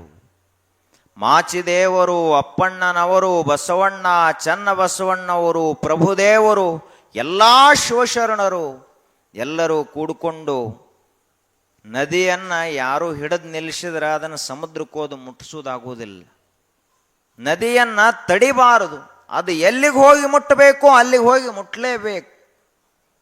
ಅದು ನದಿ ಹೋಗಿ ಸಮುದ್ರವನ್ನು ಕೂಡಿದಾಗಲೇ ಅದರ ಪಯಣ ಪೂರ್ಣವಾಗುತ್ತದೆ. ಹಂಗ ಈ ಜೀವ ನದಿ ಅನ್ನುವಂಥದ್ದು ದೇವಸಾಗರದಲ್ಲಿ ಹೋಗಿ ವಿಲೀನವಾಗಬೇಕೇ ಹೊರತು ಅಲ್ಲೆಲ್ಲೇ ನಿಲ್ಕೋತ ಹೋಗಬಾರದು. ನಾವು ಎಲ್ಲ ಜೀವ ನದಿಗಳೇ. ದೇವರು ನಮ್ಮನ್ನ ಪರಮಾತ್ಮನ ಸಾನ್ನಿಧ್ಯ ಸೇರ್ರಪ್ಪ ಅಂತ ಈ ಭೂಮಿಗೆ ಕಳಿಸ್ಕೊಟ್ಟಾನ. ಅವು ಹರ್ಕೋತ ಬಂದು ಬೀಳೂರಾಗ ನಿತ್ತಾವು. ಅಲ್ಲೆಲ್ಲೇ ಮನ್ಯಾಗ ಹಿಂಕೋತ ಒಂದೊಂದು ಒಟ್ಟ ಬಾವ್ಯಾಗ ನಿತ್ತಾವು, ಬೋರ್ನ್ಯಾಗ ನಿತ್ತಾವು, ಕೆರೆಯಾಗ ನಿತ್ತಾವು, ಹಳ್ಳದಾಗ ನಿತ್ತಾವು, ಮುಂದೆ ಹರಿಯವಲ್ಲು. ಎಷ್ಟು ಬೇಕಾದಷ್ಟು ಪ್ರಯತ್ನ ಮಾಡ್ರಿ, ಹೊಳ್ಳಿ ಮತ್ತು ಮನೆ ಕಡೆನೇ ನೋಡ್ತಾವ ಹೊಳಿಗಳು, ಮುಂದೆ ಹರಿವಲ್ಲಾಗ್ಯಾವು. ಇವು ಮುಂದೆ ಹರಿಲಿಲ್ಲ ಅಂದ್ರೆ ಮಹಾದೇವನ ದರ್ಶನ ಆಗುವುದು ಯಾವಾಗ? ಬರೇ ಎದ್ದು ಕೂಡಲೇ ಮಕ್ಕಳ ಮುಖ ನೋಡ್ತೀರಿ. ನೋಡಬಾರ್ದಂತಲ್ಲ, ನೋಡ್ರಿ. ಸಾಯುತಕ್ಕ ಬರೀ ಮಕ್ಕಳ ಮುಖ ನೋಡ್ಕೊತ್ಕೊಂಡ್ರವ್ರೇನು? ಅವು ಮಕ್ಕಳು ಒಂದು ವಯಸ್ಸಾದ ಬಳಿಕ ನಿಮ್ಮನ್ನು ಹೊಳ್ಳಿ ತಿರುಗಿ ಸಹಿತ ನೋಡ್ಲಾರ್ದಂಗೆ ಅವ್ರು ಮುಂದೆ ಹೋಗಿ ಬಿಡ್ತಾರೆ. ಪ್ರೀತಿ ಮಾಡಬೇಕು, ಮಕ್ಕಳನ್ನು ಮಾಡಬಾರ್ದಂತಲ್ಲ, ಎಷ್ಟೋ ಅಷ್ಟ. ಈಗ ತುಪ್ಪ ಭಾಳ ಚಲೋ ಅದ ಅಂಥೇಳಿ ಒಂದು ಚರಿಗೆ ತುಪ್ಪ ಕುಡಿದ್ರಿ ಅಂದ್ರೆ ಏನಾಕತಿ ಪರಿಸ್ಥಿತಿ? ಹಾಲು ಭಾಳ ಚಲೋಪ ಅಂಥೇಳಿ ಮುಂಜಾನೆ 2 ಲೀಟ್ರ್, ಮಧ್ಯಾಹ್ನ 2 ಲೀಟ್ರ್, ಸಂಜೆಗೆ 2 ಲೀಟ್ರ್ ಕುಡಿದ್ರಿ ಅಂದ್ರೆ ಏನಾಗ್ತದೆ? ಶಕ್ತಿ ಆಗೋ ಬದಲಿಗೆ ಹೊಟ್ಟೆ ಸ್ವಚ್ಛ ಆಕೈತಿ. ಹಂಗ ಮಕ್ಕಳಂದ್ರೆ ಹಾಲಿದ್ದಂಗೆ ಚಲೋ ಅದಾವ ಮಕ್ಕಳು, ಇಲ್ಲಂತಲ್ಲ. ಎಷ್ಟು ಪ್ರೀತಿ ಮಾಡಬೇಕು ಅಷ್ಟೇ ಮಾಡಬೇಕು. ಬಹಳ ಅಂಥೇಳಿ ತಲೆ ಮೇಲೆ ಕುಣಿಸ್ಕೊಂಡು ತಿರ್ಲಿಗಾಡ್ಲಕ್ಕೆ ಚಾಲೂ ಮಾಡಿದ್ರಿ ಅಂದ್ರೆ ಯಾವಾಗಲೂ ಅಷ್ಟು ಕಾಳಜಿ ಮಾಡಿ ಮಾಡಿ ಕೊನೆಗೆ ನಮ್ಮ ನದಿ ಮನ್ಯಾಗ ಹಿಂಗಿ ಹೊಕ್ಕೈತೆ ಹೊರತಾಗಿ ದೇವಸಾಗರವನ್ನು ಕೂಡುವುದೇ ಇಲ್ಲ.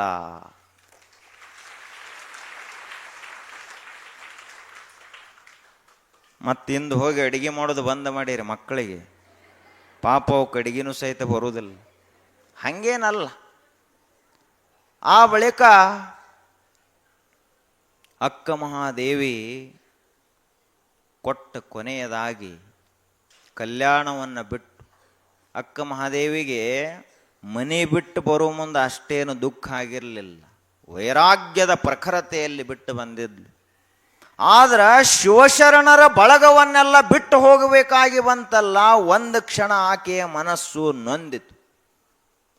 ಅವಾಗ ಒಂದು ವಚನವನ್ನು ಹೇಳಿದ್ಲು, ಹುಟ್ಟಿದೆ ಶ್ರೀ ಗುರುವಿನ ಹಸ್ತದಲ್ಲಿ. ನೋಡ್ರಿ, ಹಿಂಗೆ ಯಾರು ಹೇಳ್ತಾರೆ ಜಗತ್ನ್ಯಾಗ? ನಿಮ್ಮ ಅವ್ವ ಅಪ್ಪನ ಹೆಸರು ಹೇಳಂದ ಕೂಡಲೇ ಎಲ್ಲರೂ ಹೇಳ್ತಾರೆ.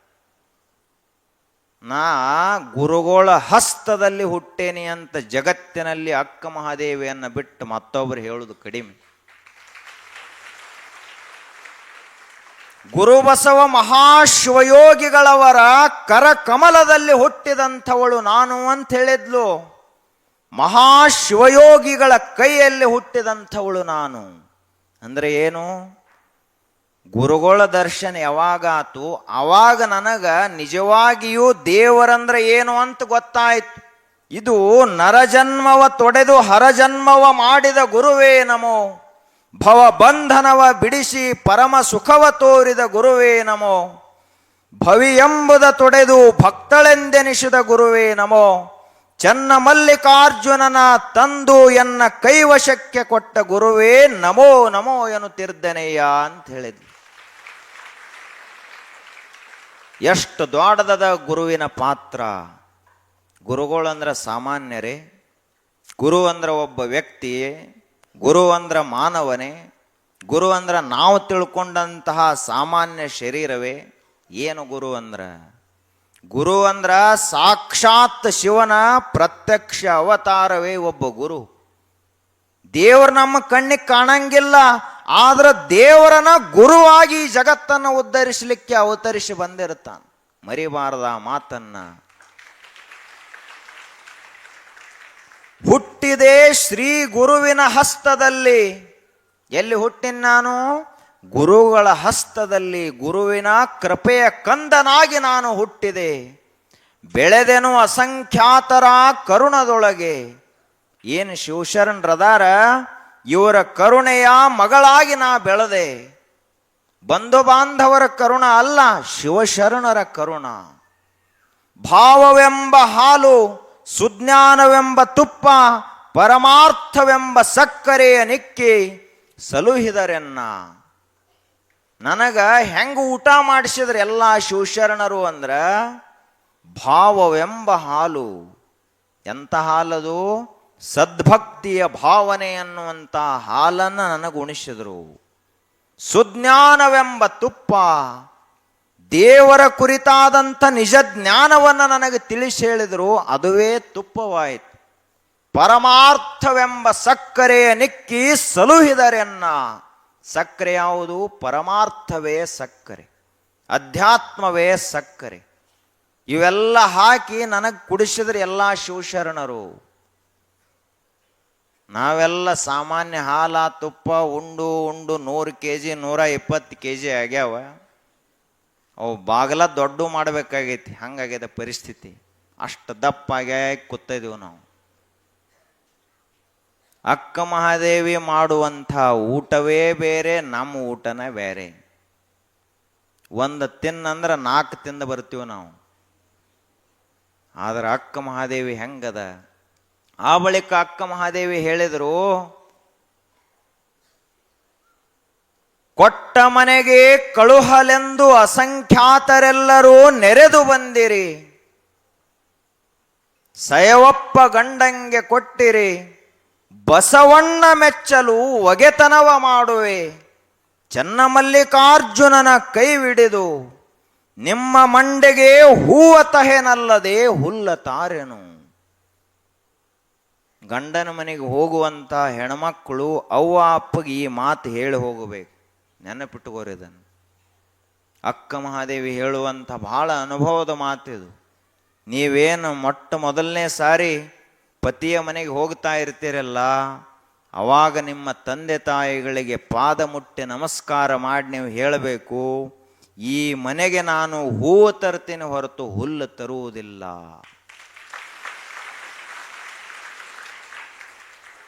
ಈ ಮನೆಯ ನಂದಾ ದೀಪವಾಗಿ ನಾನು ಬೆಳಗ್ತೀನಿ ಹೊರತು ಆರಿ ಹೋಗುವುದಿಲ್ಲ. ಚಾರಿತ್ರ್ಯವನ್ನು ಕೆಡಿಸಿಕೊಳ್ಳುವುದಿಲ್ಲ. ಪತಿವ್ರತಾ ಧರ್ಮವನ್ನು ಮೀರಿ ಹೋಗುವುದಿಲ್ಲ. ಸದ್ಗುಣವನ್ನು ಬಿಟ್ಟು ಕೊಡುವುದಿಲ್ಲ. ಪತಿಯೇ ಪರಮಾತ್ಮ ಅಂತ ತಿಳಿದುಕೊಂಡು ನಾನು ಬದುಕ್ತೀನಿ. ನಿಮ್ಮ ಪಾದ ಸಾಕ್ಷಿಯಾಗಿ ನಾನು ಈ ಮನೆಗೆ ಕೀರ್ತಿಯನ್ನು ತರ್ತೀನಿ ಹೊರತು ಅಪಕೀರ್ತಿಯನ್ನು ತರುವುದಿಲ್ಲ.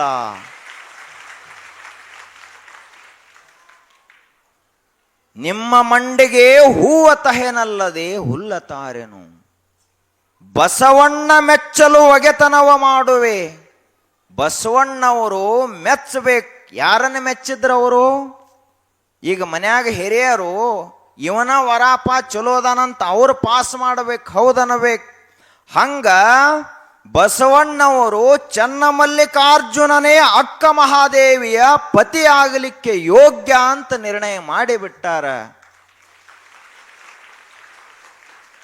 ಸಯವಪ್ಪ ಗಂಡಂಗೆ ಕೊಟ್ಟಿರಿ, ಬಸವಣ್ಣ ಮೆಚ್ಚಲು ಒಗೆತನವ ಮಾಡುವೆ. ನಿಮ್ಮ ಮಂಡೆಗೆ ಹೂವ ತಹೆನಲ್ಲದೆ ಹುಲ್ಲತಾರೆನು. ಅವಧರಿಸಿ ನಿಮ್ಮಡಿಗಳಿಗೆ ಮರಳಿ ವಿಜಯಂಗೈಯುವುದು ಶರಣಾರ್ಥಿ ಅಂತ ಹೇಳಿದ್ಲು.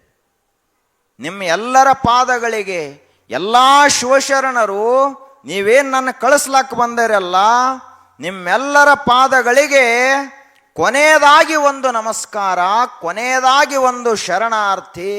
ನಿಮ್ಮೆಲ್ಲರ ಕರುಣೆಯ ಕಂದಳಾಗಿ, ಈ ಕಲ್ಯಾಣದ ಮನೆಯ ಮಗಳಾಗಿ, ಬಸವಣ್ಣನವರ ಮಾನಸಿಕ ಭಕ್ತಿಯ ಪ್ರತೀಕವಾಗಿ, ಪ್ರಭುದೇವರ ಪರೀಕ್ಷೆಯ ಸೊಸೆಯಾಗಿ, ಚನ್ನ ಬಸವಣ್ಣನವರ ಅಕ್ಕಳಾಗಿ ನಿಂತಹ ಅಕ್ಕ ಮಹಾದೇವಿ ಹೇಳ್ತಾರ, ನಿಮ್ಮೆಲ್ಲರಿಗೂ ಕೊನೆಯ ನಮಸ್ಕಾರ.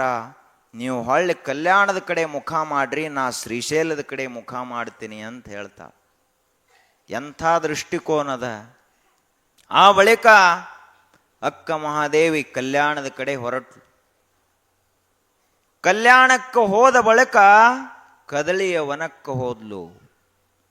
ಕದಳಿ ಎಂಬುದು ತನು, ಕದಳಿ ಎಂಬುದು ಮನ, ಕದಳಿ ಎಂಬುದು ಭವಘೋರಾರಣ್ಯ, ಕದಳಿ ಎಂಬುದು ಸರ್ವ ವಿಷಯಗಳು. ಈ ಕದಳಿಯ ಬನವ ಹೊಕ್ಕು ಭವಹರನ ಕಂಡೆನು. ಭವಗೆಟ್ಟು ಬಂದ ಮಗಳೆಂದು ಚನ್ನಮಲ್ಲಿಕಾರ್ಜುನನ ಬಿಗಿದಪ್ಪಿದಡೆ ಆತನ ಹೃದಯ ಕಮನದಲ್ಲಿ ಅಡಗಿದ್ದೆನು ಅಂತ ಹೇಳಿದ್ಲು.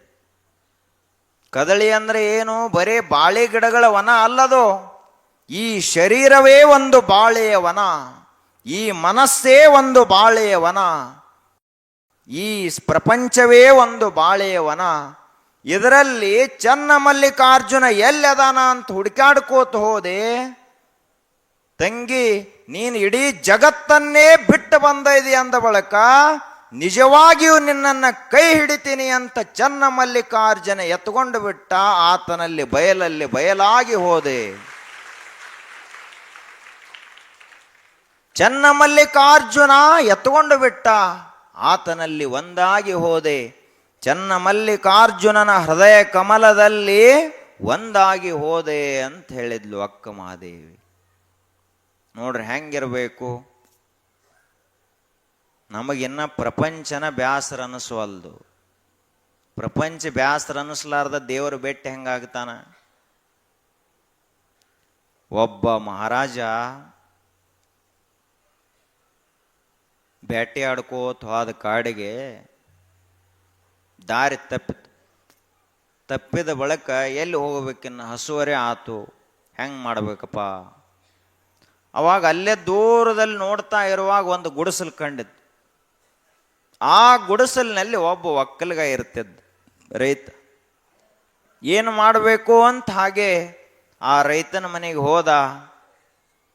ಒಂದು ತುಸು ರೊಟ್ಟಿ ಕೊಡ್ರಿ, ಹಸು ಆಗ್ಯದ ಅಂತ ರಾಜ ಕೇಳ್ದ ಮೊದಲನೇ ಸಾರಿ ಜೀವನದಾಗ. ಯಾಕಂದ್ರೆ ರಾಜರಿಗೆ ಏನು ಬೇಕೋ ಎಲ್ಲ ಇರ್ತದ. ಅವಾಗ ಅವ ರೈತಂದ, ಆತಪ್ಪ ಹಸದವರಿಗೆ ಅನ್ನ ಕೊಡುವ ಸಲುವಾಗಿಯೇ ನನ್ನ ಮನೆ ಈ ಅರಣ್ಯದಲ್ಲಿ ಅದ ಅಂತ ಹೇಳಿದ ರೈತ.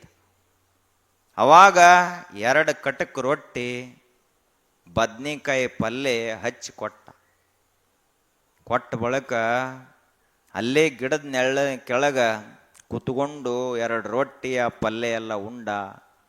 ತತ್ರಾಣಿಗೆ ಒಳಗೆ ನೀರಿತ್ತು, ಆ ನೀರು ಕುಡ್ದ. ಭಾಳ ಆರಾಮ ಅನಿಸ್ತಾವ ರಾಜಾಗ. ಜೀವನದಾಗನ ಇಂಥ ಚಲೋ ಊಟನೇ ಎಂದು ಉಂಡಿರ್ಲಿಲ್ಲ ಅವ. ಎಷ್ಟು ರುಚಿ ಅದ ಇದು.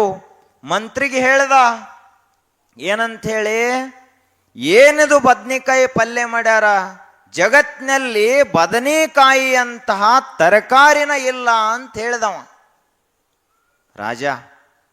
ಮಂತ್ರಿ ಏನಂದ, ಹೌದ್ರಿ ಮಹಾರಾಜರ, ಇಡೀ ಜಗತ್ತಿನ ತರಕಾರಿ ಸಾಮ್ರಾಜ್ಯದ ಚಕ್ರವರ್ತಿ ಯಾರು ಅಂದ್ರೆ ಬದನೆಕಾಯಿ. ಬಡವರ ಮನ್ಯಾಗೂ ಸಿಗುತ್ತದ, ಶ್ರೀಮಂತರ ಮನ್ಯಾಗೂ ಸಿಗುತ್ತದ. ಆ ಬಳಿಕ ರೈತನಿಗೆ ಧನ್ಯವಾದ ಹೇಳಿ ರೈತಗೆ ದಾರಿ ತೋರಿಸಂದ್ರು, ದಾರಿ ತೋರಿಸಿದವ ಕಾಡಿನ ಹೊರಗೆ ಹೋಗೋದು. ಹೋಗು ಮುಂದೆ ಬದ್ನಿಕಾಯಿ ಬಹಳ ಚಲೋ ಅದಾವ ಅಂತ ಹೇಳಿದ ಬಳಿಕ ಒಂದು 4-5 ಕಿಲೋ ಬದ್ನಿಕಾಯಿ ಒಂದು ಚೀಲದಾಗ ಕಟ್ಟಿ ಕೊಟ್ಟವ ರೈತ. ಕೊಟ್ಟ ಬಳಿಕ ರಾಜ ತಗೊಂಡ, ಬಹಳ ಸಂತೋಷ ಆತು. ಅರಮನೆಗೆ ಬಂದ ಕೂಡಲೇ ಊಟಕ್ಕೆ ಕೂತಾಗ ಮುಂಜಾನೆ ನಾಷ್ಟಾಕನ ಎಲ್ಲದ ಬದ್ನಿಕಾಯಿ ಅಂತ ಕೇಳಿದ. ಅವ ಮಂತ್ರಿ ಹೇಳಿ ಬದ್ನಿಕಾಯ್ದ ಅಡಿಗೆ ಮಾಡಿಸಿದ್ದ, ಬದ್ನಿಕಾಯಿ ಪಲ್ಯ ಬತ್ ನಾಷ್ಟಾಕ್. ಮಧ್ಯಾಹ್ನ ಊಟ ಬದ್ನಿಕಾಯ್ದ ಬರ್ತಾ ಮಾಡಿದವ. ಬಟ್ ಸಂಜೆ ಊಟಕ್ಕ ಅದನ್ನ ಹಸಿವು ಹೆರ್ಚಿ ಕೊಟ್ಟ. ಮರದಿವ್ಸ ಮುಂಜಾನೆ ಮತ್ತೆ ಬದ್ನಿಕಾಯಿ. ಭಟ್ಟಗ ಕರೆದ ಸನ್ಮಾನ ಮಾಡಿದ ರಾಜ. ಏನಪ್ಪ ನನ್ನ ಮ್ಯಾಲೆ ಎಷ್ಟು ಕಾಳಜಿ ಅದ ನೀವು ಅಡಿಗೆ ಮಾಡವ. ಹಿಂಗ 1 ವಾರ ಮುಂಜಾನೆ ಮಧ್ಯಾಹ್ನ ಸಂಜಿಕ್, ಮುಂಜಾನೆ ಮಧ್ಯಾಹ್ನ ಸಂಜಿಕ್. ಇವ್ರು ಏನಾದರೂ ಮಾತು ಕೇಳಲಿಲ್ಲ ಅಂದ್ರೆ ನಿಮ್ಮ ಕೈಯಾಗ ಚಾವಿ ಅದ. ದಿನ ಮಾಡಿದ್ದ ಅಡಿಗೆ ಮಾಡ್ರಿ ನೀವು, ನೀವು ಹೇಳ್ದಂಗೆ ಕೇಳ್ತಾರ. ಮುಂಜಾನೆನೂ ಸೌತೆಕಾಯಿ, ಮಧ್ಯಾಹ್ನ ಸೌತೆಕಾಯಿ, ಸಂಜಿಕೂ ಅದ. ಮುಂಜಾನೆ ಬಟಾಟಿ, ಮಧ್ಯಾಹ್ನ ಸಂಜಿಕ, ಬರೀ ಇದನ್ನ ಮಾಡ್ಕೋತ ಹೋಗ್ರಿ. 1 ವಾರದಾಗ ನೀವು ಹೇಳ್ದಂಗೆ ಕೇಳ್ತಾರ. ಚಾವಿ ನಿಮ್ಮ ಕೈಯಾಗದ. ಅಡಿಗೆ ಮನೆ ಯಾರ ಕಡೆ ಇರ್ತದಲ್ಲ ಅವ್ರ ಕಡೆನೇ ಎಲ್ಲ ಇರೋದು ಜಗತ್ನ್ಯಾಗ. ಹಂಗ ಅವ ಬಟ್ ಎಲ್ಲ ಮಾಡಿದ ರಾಜಾಗ ತಲೆ ಕೆಟ್ಟು ಹೋತು. ಮಂತ್ರಿನ ಕರೆಸದ. ಏನಪ್ಪಾ ಇದು ದಿನ ಬದ್ನಿಕಾಯಿ ಊಟ ನಡೆದಲ್ಲ, ಏನು ಬದ್ನಿಕಾಯಿ ಇದು ಸರಿಯಲ್ಲ ಆರೋಗ್ಯಕ್ಕಂತ ಹೇಳಿದ ರಾಜ. ದಿನ ತಿನ್ನಬಾರ್ದು ಇದನ್ನ. ಅವಾಗ ಮಂತ್ರಿ ಅಂದ, ಈ ಜಗತ್ತಿನಲ್ಲಿ ಬದ್ನಿಕಾಯಿ ಅಟ್ಟ ಕೆಟ್ಟ ತರಕಾರಿನ ಯಾವುದೂ ಇಲ್ರಿ ಮಹಾರಾಜರ ಅಂತ ಹೇಳಿದವ. ಬದ್ನಿಕಾಯಿ ತಿನ್ನಬಾರ್ದ್ರಿ, ಆರೋಗ್ಯಕ್ಕೆ ಚಲೋ ಅಲ್ಲ ತಾವನು ಹೊಳ್ಳಿ ಹೇಳಿದಾಗ ರಾಜ ಅಂದ, ಅಲ್ಲೋ ಮೊನ್ನೆ ಜಗತ್ನಾಗ ಅತಿ ಶ್ರೇಷ್ಠ ತರಕಾರಿ ಅಂದ್ರೆ ಬದ್ನಿಕಾಯಿ ಅಂತ ಹೇಳಿದಿ, ಇವತ್ತ ಅದರಷ್ಟು ಸುಮಾರು ಯಾವುದೂ ಇಲ್ಲ ಅಂತ ಹೇಳ್ತಿ. ಅವಾಗ ಮಂತ್ರಿ ಅಂದ, ನಾನು ಬದ್ನಿಕಾಯಿ ಸೇವಕ ಅಲ್ಲ, ನಿಮ್ಮ ಸೇವಕ ಅಂತ ಹೇಳಿದವ. ನಾನು ಬದ್ನಿಕಾಯಿ ಮಾತು ಕೇಳವಲ್ಲ, ನಿಮ್ಮ ಮನಸ್ಸಿಗೆ ಯಾವ್ದು ಹಿಡಿಸ್ತದ ಅದನ್ನು ನೋಡ್ಕೊಂಡು ನಾ ಮಾತು ಹೇಳ್ತಿರ್ತೇನೆ. ನಿಮಗೆ ಹಿಡಿಸ್ತು ಅವಾಗ ಭಾಳ ಚಲೋ ಅಂತ ಹೇಳಿದ್ನಿ, ಇವತ್ತು ನಿಮಗೆ ಬೇಡಾಗ್ಯದ ಭಾಳ ಸುಮಾರು ಅಂತ ಹೇಳತ್ತೇನೆ. ಕಥೆ ತಿಳಿತೇನೆ ಅದು. ಬದ್ನಿಕಾಯಿ ಯಾಕೆ ಬತ್ತ ಅಕ್ಕ ಮಹಾದೇವಿಯವರ ಚರಿತ್ರೆಯಲ್ಲಿ ಒಂದು ಬದನೆಕಾಯಿ ದಿನ 1 ವಾರ ತಿಂದ್ರೆ ಬ್ಯಾಸರ ಬರ್ತದ. 100 ವರ್ಷ ಅದೇ ಮನೆಯೊಳಗಿರ್ತೀರಿ, ಅದೇ ಪ್ರಪಂಚ ಮಾಡ್ತೀರಿ, ಬ್ಯಾಸರ ಬಂದತ್ತೇನು? ಸಾಕತ್ ಅನಿಸೇತೇನು? ಆದರೆ ಅಕ್ಕ ಮಹಾದೇವಿಯವರಿಗೆ ಕೆಲವೇ ವರ್ಷಗಳಲ್ಲಿ ಪ್ರಪಂಚ ಸಾಕಾಗಿ ಎಲ್ಲವನ್ನು ಬಿಟ್ಟು ಪರಿತ್ಯಕ್ತಳಾಗಿ ಪರಮಾತ್ಮನ ಚನ್ನಮಲ್ಲಿಕಾರ್ಜುನನ ದರ್ಶನಕ್ಕೆ ಎಲ್ಲವನ್ನ ದೂರ ಸರಿಸಿ ಹೋದ್ಲಲ್ಲ. ನಿಜಕ್ಕೂ ಜಗತ್ತಿನಲ್ಲಿ ಪೂಜೆಗೆ ಯೋಗ್ಯಳಾದಂಥ ಒಬ್ಬ ಹೆಣ್ಮಗಳು ಅಂದ್ರೆ ಅದು ಅಕ್ಕ ಮಹಾದೇವಿ ಅಂತ ಹೇಳಬೇಕು ನಾವು. ಯಾರನ್ನ ಪೂಜಿಸಬೇಕು ಅಂದ್ರೆ ಇಂಥ ಹೆಣ್ಮಗಳನ್ನ ಪೂಜಿಸಬೇಕು. ಇಡೀ ಹೆಣ್ಮಕ್ಕಳಲ್ಲಿಯೇ ವೀರಾಗ್ರಣಿಯಾದಂಥ ಒಬ್ಬ ಹೆಣ್ಮಗಳು ಅಂದ್ರೆ ಅಕ್ಕ ಮಹಾದೇವಿ. ಬುದ್ಧಿವಂತ ಯಾರು ಅಂದ್ರೆ ಅಕ್ಕ ಮಹಾದೇವಿ. ಭಕ್ತಿವಂತಳು ಯಾರು ಅಂದ್ರೆ ಅಕ್ಕ ಮಹಾದೇವಿ. ಶಿವಜ್ಞಾನ ಸಂಪನ್ನಳು ಯಾರು ಅಂದ್ರೆ ಅದು ಅಕ್ಕ ಮಹಾದೇವಿ. ಪ್ರಪಂಚವನ್ನ ಈಶಿ ಹೋದಂತಹ ಧೀರ ಪುರುಷಳು ಆಕೆನ ಹೇಳ್ತಾಳೆ ಅಕ್ಕ ಮಹಾದೇವಿ. ದೇಹದಲ್ಲಿ ಹೆಣ್ಣು ರೂಪವಲ್ಲದೆ ಭಾವಿಸಲು ಗಂಡು ರೂಪ ನೋಡ ಅಂತ ಹೇಳ್ತಾಳೆ. ಶರೀರ ಹೆಣ್ಮಗಳದಿರಬಹುದು, ಆದ್ರೆ ನಾವೊಂದು ವೇಳೆ ನಿಂತ್ನಿ ಅಂದ್ರ ಈ ಗಂಡ್ಮಕ್ಳು ಏನು ಮಾಡ್ತಾರ, ಗಂಡರನ್ನೆಲ್ಲರನ್ನು ಹೆಂಡಿರನ್ನಾಗಿ ಆಳುವ ಚನ್ನಮಲ್ಲಿಕಾರ್ಜುನನೇ ಗಂಡ ನನಗೆ ಅಂತ ಹೇಳಿದ್ನು. ಸಾಮಾನ್ಯ ಮಾತೇನಿವು? ಅದಕ್ಕೆ ಅಂತಹ ಅಕ್ಕ ಮಹಾದೇವಿಯ ಚರಿತ್ರೆಯನ್ನು ನಾವೆಲ್ಲ ನೋಡಿದ್ದೀವಿ. ಸಾಧ್ಯ ಆದ್ರೆ ಅಕ್ಕ ಮಹಾದೇವಿಯ ಕಾಲೊಳಗಿನ ಒಂದು ಧೂಳಿ ಕಣ ಆದರೂ ನಾವು ಪಾಲಿಸೋನು.